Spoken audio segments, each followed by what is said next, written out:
They're waiting for you to explode, waiting for the reaction, the defense, the proof. And while they're talking, planning their next move against you, measuring your temperature, you've already won. Because the most dangerous person in any room isn't the one making it. It's the one who's learned that silence isn't empty. It's loaded. There's this moment that happens when someone's trying to get under your skin. You feel it, right? That heat rising in your chest, that itch in your throat where the words are forming, the comeback, the defense, the explanation they don't deserve. Your fingers are practically twitching with the need to respond, to set the record straight, to make them understand. And here's what nobody tells you about that moment. It's a test you didn't know you were taking. Every single time someone baits you, challenges you, questions you, or tries to diminish you, they're not just attacking. They're measuring. They're checking to see if you're the kind of person who needs their validation, who requires their understanding, who will break formation just to defend territory that was never actually threatened. And the second you engage on their terms, you've already lost something more valuable than the argument. You've lost your position. Think about a chess master for a second. When an amateur makes an aggressive move, flashing their queen across the board like it's supposed to intimidate, what does the master do? Panic? Scramble? Match aggression with aggression? No. They sit back. They observe. They let the amateur commit to their strategy, reveal their thinking, expose every vulnerability they didn't know they had. The master's silence isn't weakness. It's weaponized patience. It's intelligence gathering. It's control. Now bring that back to your life. Someone's talking about you. Someone's questioning your choices. Someone's throwing shade, making assumptions, predicting your failure like they've got some crystal ball into your future. And here's the thing they're counting on. They're counting on you to flinch, to explain, to prove, to engage in this exhausting performance where you justify your existence to people who have no authority over your path. But what if you didn't? What if you let their words fall into the space where your reaction used to be? What if you treated their commentary like weather, something that happens, something you note, but not something that changes your direction? Because here's what silence does. That arguing never can. It returns the energy back to sender. It makes them sit with their own noise. It forces them to confront the fact that you're not playing the game they designed. You know what's wild? We've been conditioned to think that silence means we're taking it. That if we don't defend, we're admitting defeat. That if we don't explain ourselves, people will believe the worst. But that's the trap. That's the cage they're trying to lock you in. This idea that you owe your story to everyone who asks, that you need to keep your reputation spotless in the eyes of people who don't actually matter to your mission. Let me tell you about the weight you're carrying that you don't need. Every time you engage with someone who's not invested in your growth, every time you try to convince someone who's already decided not to understand you, every time you defend yourself to an audience that showed up just to watch you struggle, you're giving away power. You're letting them dictate the battlefield. You're fighting on territory they chose, with rules they made up, in a game where they're the only ones who get to decide what winning looks like. And the exhaustion you feel, that bone-deep tiredness that comes from constantly explaining, defending, proving, justifying, that's not from the work you're doing. That's from the energy you're hemorrhaging in exchanges that were never going to change anything anyway. Because here's the truth they don't want you to know. Your silence is a mirror. When you stop feeding their narrative with your reactions, they're left staring at their own reflection, their criticism, their insecurity, their need to diminish others because they haven't figured out how to elevate themselves. Think about the people who've genuinely made it, the ones operating at a level that makes noise irrelevant. When's the last time you saw them on social media arguing in comment sections? When's the last time they dropped everything to address every person who questioned them? They didn't get where they are by fighting every battle. They got there by recognizing which battles were distractions, dressed up as emergencies. There's a specific kind of poverty that happens when you're attention rich and focus poor. You're so busy responding to everyone's input that you've got no bandwidth left for your own output. You're so concerned with managing perception that you're not actually building the reality that would make perception irrelevant. And meanwhile, the clock is ticking. The days are passing. The opportunities are moving. And you're stuck in this loop of defending yesterday to people who have no stake in your tomorrow. So what does strategic silence actually look like in practice? It looks like someone making an assumption about you, and instead of correcting them, you let them believe whatever lets them sleep at night, because their version of you isn't your responsibility to manage.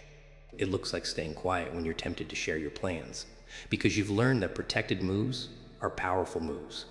It looks like letting people misinterpret your restraint as acceptance, when really you're just choosing not to educate people who showed up to the classroom already knowing everything. Here's where it gets interesting. Silence isn't passive. Silence is active intelligence. When you're not talking, you're observing. You're learning patterns. You're watching who reveals themselves when they think you're wounded. You're seeing who stays consistent and who only shows up for the drama. You're collecting data that loud people never get access to because they're too busy broadcasting to receive.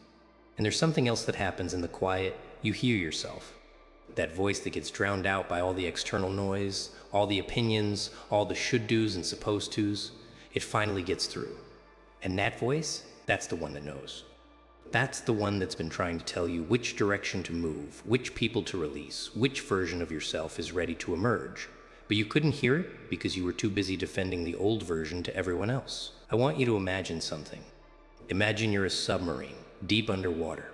On the surface, there's chaos, storms, noise, everything competing for attention. But down where you are, it's quiet, it's focused. And you're moving toward your target with precision that the surface chaos could never achieve. That's what strategic silence gives you. Depth. The ability to operate below the frequency of all the surface level disruption. Now, I know what you're thinking. But what about when someone's actually wrong about me? What about when they're spreading false information? Don't I have a responsibility to correct that? And here's the uncomfortable answer. Only if your mission depends on their understanding. If someone's misunderstanding could actually damage something you're building. A business relationship, a reputation that matters to your craft, a connection that serves your purpose. Then sure, address it. But address it once, clearly, without emotion, and move on. Don't camp out in the correction. Don't make it your part-time job to manage their perception. Because here's what I've learned. The people who matter, the ones who are actually relevant to your path. They're not making decisions about you based on rumors and assumptions. They're watching your consistency.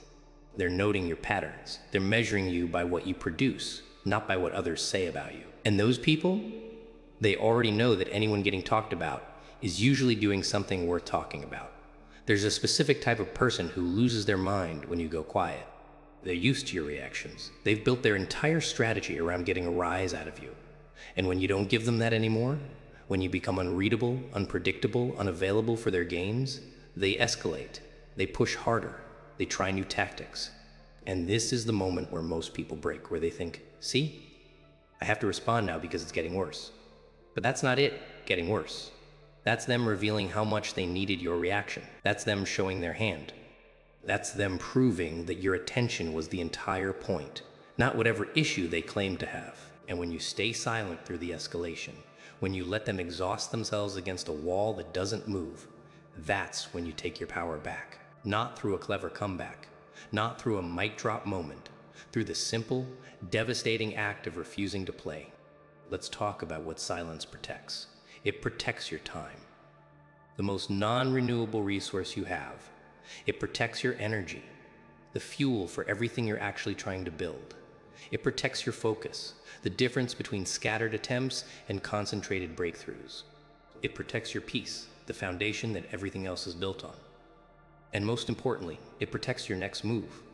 Because when people don't know what you're thinking, they can't predict what you're planning. When you stop narrating your journey in real time, you stop giving away the plot before the reveal. There's a difference between being mysterious and being secretive. Mysterious is magnetic. It draws people in because there's depth they haven't discovered yet. Secretive is suspicious. It repels people because it feels like hiding. Strategic silence is about being mysterious with your process while being visible with your results.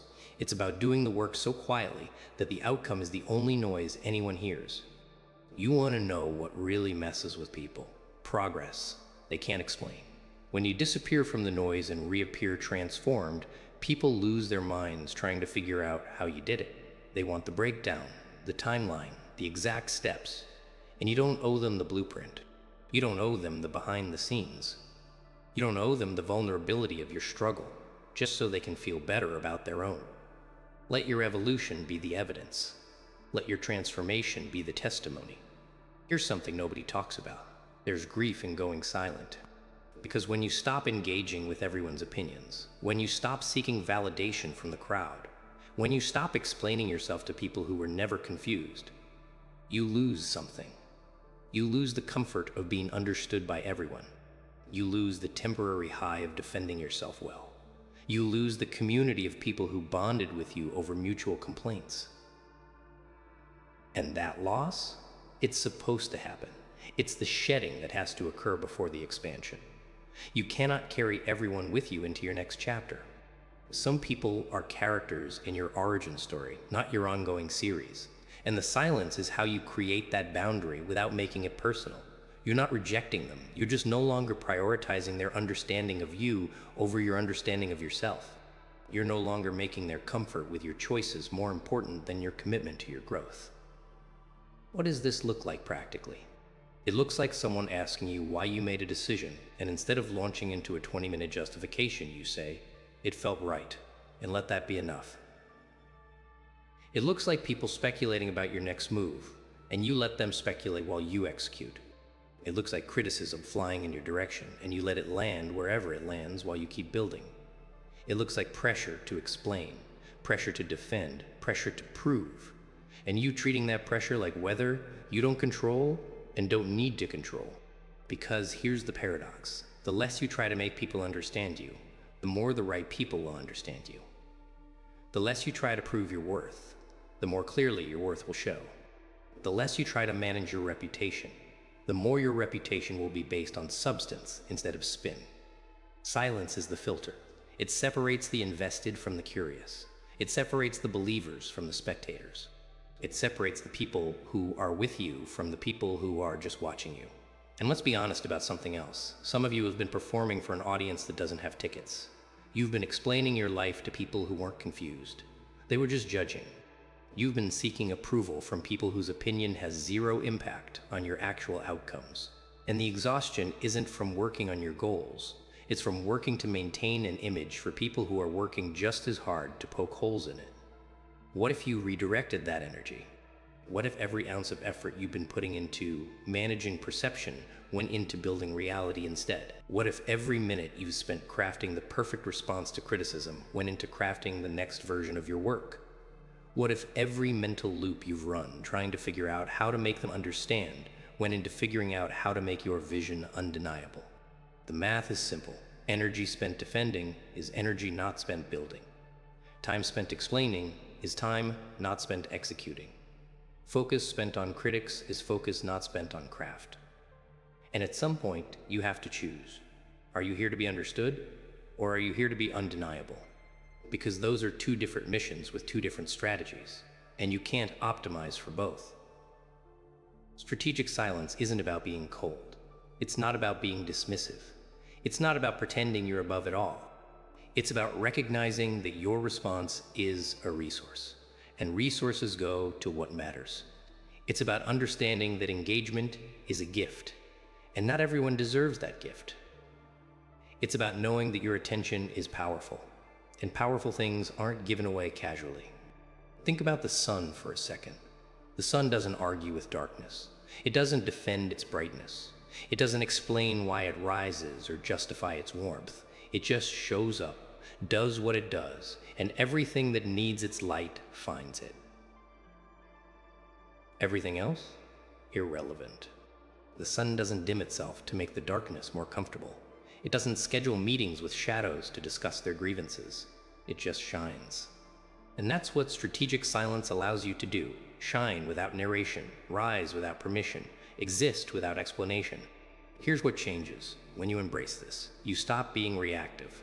You stop letting other people's moods determine your energy. You stop letting other people's doubt determine your decisions. You stop letting other people's timelines determine your pace. You become self-referential instead of other-dependent. You become internally validated instead of externally desperate. You become the kind of person who moves through the world with quiet confidence because you know something they don't. Their opinion of you is none of your business. And that phrase, their opinion of you is none of your business. I want you to sit with that, because we've been taught the opposite. We've been taught to care deeply about what people think, to manage our image, to curate our reputation like it's a full-time job. But what if that entire framework is what's keeping you small? What if the need to be understood by everyone is the exact thing preventing you from being exceptional at anything? Exceptional people don't make sense to everyone. Groundbreaking moves don't get universal applause. Transformation doesn't come with a permission slip signed by the masses. And if you're waiting for consensus before you move, if you're waiting for everyone to understand before you commit, if you're waiting for the criticism to stop before you start, you're going to be waiting forever. Silence is the space where you stop asking for permission and start taking ownership. It's where you stop explaining your worth and start demonstrating it. It's where you stop defending your path and start walking it so deliberately that the path itself becomes the proof. Because here's the ultimate truth. Results don't need a spokesperson. Transformation doesn't need a press release. Growth doesn't need a defense attorney. It just needs you to commit to it quietly, consistently, powerfully, while everyone else is still debating whether you can. So let them debate. Let them doubt. Let them predict your failure like it's a sure thing. Let them measure you by who you used to be while you're becoming who you're meant to be. Let them talk. Let them analyze. Let them project their own limitations onto your potential. And while they're doing all of that, you stay quiet. You stay focused. You stay moving. Because the people who need to explain everything to everyone are the people who aren't sure themselves. The people who need constant validation are the people who haven't built internal certainty. The people who need to win every argument are the people who are losing the bigger game. And you're not playing that game anymore. You're playing a longer game, a deeper game, a game where the scoreboard isn't public opinion, it's personal evolution. Let me paint you a picture of what happens when you truly commit to this path. You wake up one morning and realize you haven't checked what people are saying about you in weeks. You haven't felt that compulsion to defend, to explain, to correct. You've been so absorbed in building, in creating, in evolving, that the commentary became background noise you no longer tune into. And in that space, that mental and emotional space that used to be occupied by managing perception, you've built something real. Maybe it's a skill you sharpened to the point where it's undeniable. Maybe it's a project you've been nurturing in private that's finally ready to see light. Maybe it's a version of yourself that's so fundamentally different from who you were that the people who knew you before don't even recognize the transformation. And the beautiful thing? You didn't narrate any of it. You didn't post updates. You didn't ask for validation at each milestone. You just did the work while everyone else was doing the talking. There's something intoxicating about that kind of autonomy. When you're not seeking permission, you're not waiting for approval. You're not checking if people think you're on the right track. You're just on the track. Moving. Adjusting based on your own feedback loops, not their predictions. Learning from your own mistakes, not their warnings. Growing at your own pace, not their timeline. And here's what they don't tell you about that autonomy. It's lonely at first. When you step away from the constant exchange of opinions. When you stop participating in the collective anxiety about what everyone thinks. When you start moving to a rhythm only you can hear, it feels isolating. Because you're no longer synchronized with the crowd. You're no longer part of the group chat where everyone's processing their fears and doubts out loud. You're in your own lane, running your own race, and sometimes you look around and wonder if you're the only one out here. But then, something shifts. You realize that loneliness was just the transition, that what felt like isolation was actually insulation protection from the noise that was keeping you stuck. And in that insulated space, you found something more valuable than company. You found clarity. You found direction. You found the version of yourself that doesn't need an audience to take action. And slowly, if you look closely, you'll notice you're not actually alone. There are others out here too. People who also chose the quiet route. People who also decided that progress matters more than performance. People who are so busy building their own thing that they don't have time to comment on yours. These are your people. Not the ones who show up for the drama, but the ones who show up for the work. Not the ones who want to discuss your plans, but the ones who want to see your results. This is the community that forms around strategic silence. It's not loud, It's not performative. It's not constantly validating each other's existence. It's just people who respect the craft, who honor the process, who understand that real transformation happens in the gaps between the posts, in the hours no one sees, in the decisions no one applauds. Now let's talk about what happens to the people who are waiting for you to fail. The ones who are so certain that your silence meant surrender. The ones who interpreted your restraint as retreat. What happens when you emerge with results they can't deny? When the transformation they predicted wouldn't happen is standing right in front of them, undeniable and complete? Some of them will try to rewrite history. They'll act like they always knew you had it in you. They'll claim they were supporting you all along, just quietly. They'll want to be part of the story now that the story has a satisfying chapter. And you'll have a choice in that moment. Do you call them out on the revision? Do you remind them of what they actually said? Or do you let them have their version while you continue living yours? Here's what strategic silence teaches you. Even in victory, you don't need to prosecute every past wrong. Even when you're proven right, you don't need to collect apologies from everyone who doubted. Even when your transformation is undeniable, you don't need to make people acknowledge it, because the transformation itself is the acknowledgement. Your results are the receipt. Your evolution is the evidence, and the people who genuinely matter, the ones who are rooting for you even when there was nothing to root for, the ones who saw potential when you were still figuring things out, the ones who gave you grace while you were growing. They don't need you to point out that they were right about you.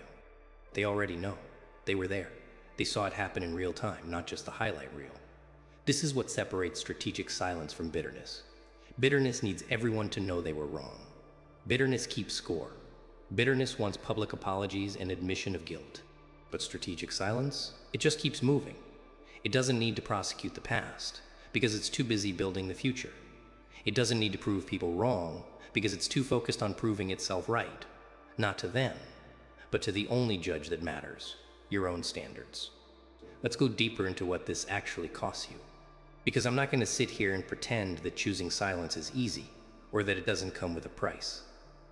When you decide to stop engaging, to stop explaining, to stop defending, you're choosing to let people be wrong about you. And that stings. That goes against every instinct that tells you to correct the record, to set things straight, to make sure everyone knows the truth. You're going to watch people misinterpret your motives.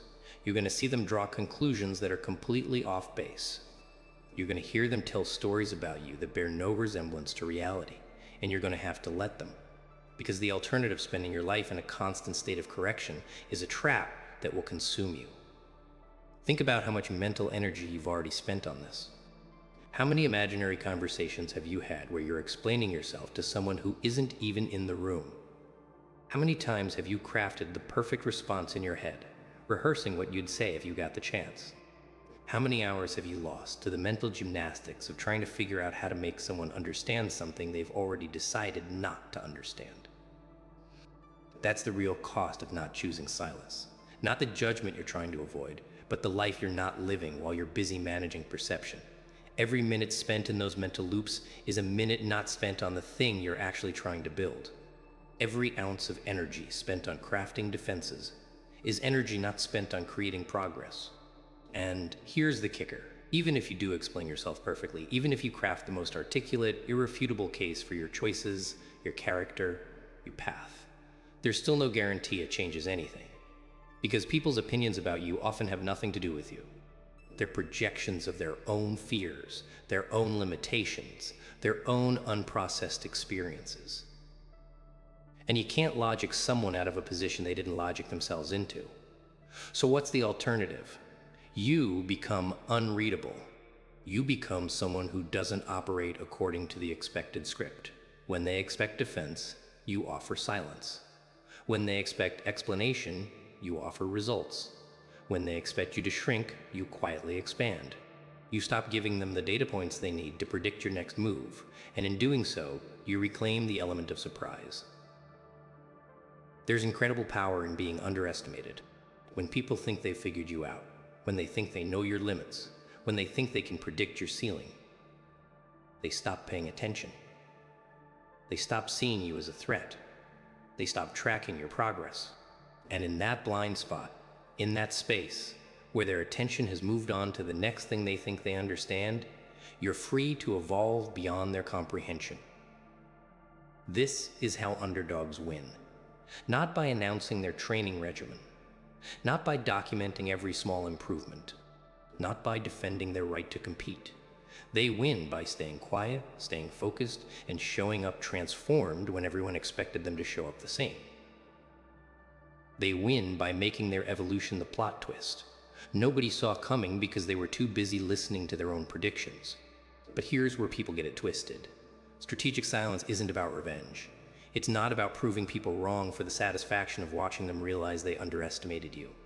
That's still giving them too much power over your emotional state. Strategic silence is about something deeper. It's about becoming so anchored in your own assessment of yourself that their assessment becomes irrelevant. Not in a defensive way, not in a "I don't care what anyone thinks" performance, but in a genuine, bone-deep knowing that their opinion doesn't change your reality. When you get to that place, something remarkable happens. You stop feeling the need to defend because you're not under attack. You stop feeling the need to explain because you're not confused. You stop feeling the need to prove because you're not in doubt. Their words, critical, dismissive, doubting, they just become sounds. They don't land with the weight they used to. They don't trigger the same cascade of anxiety and defensiveness. They just exist somewhere out there while you exist somewhere in here, and the two don't have to meet. This is the freedom that strategic silence buys you. Not freedom from judgment. That's impossible as long as you're doing anything worth noticing. But freedom from the need to address that judgment. Freedom from the compulsion to engage with every critique.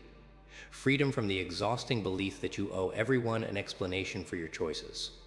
And in that freedom you find bandwidth, mental bandwidth, emotional bandwidth, bandwidth that was previously tied up in the endless cycle of perception management.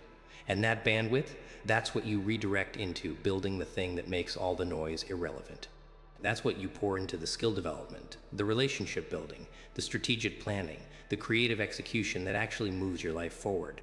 Think about the last time you spent 3 hours crafting a response to criticism, or lying awake replaying a confrontation, or obsessing over what someone said about you. Now think about what you could have created, learned, or built in those 3 hours. That's the trade. That's what you're gaining by choosing silence. Not peace in the sense that everyone finally understands you, but peace in the sense that you've stopped needing them to. There's a specific moment when you know you've truly embraced strategic silence. It's when someone says something about you, something wrong, something critical, something designed to get a reaction, and you feel nothing. Not nothing in a numb, disconnected way. Nothing in a "that's not relevant to my mission" way. You hear it, you process that they said it, and then you go right back to what you were doing. No spiral, no defense strategy, no mental rehearsal of your rebuttal. Just acknowledgement and return to focus. That moment, that's when you know you've reclaimed your power. Because power isn't loud. Power isn't reactive. Power isn't in having the last word or the perfect comeback. Power is in being unmoved by things that used to dismantle you. Power is in choosing your battles so carefully that most of the time you're choosing not to battle at all. Not because you'd lose, but because winning that particular fight doesn't serve your larger war. The world doesn't need another voice in the noise. It needs proof in the quiet.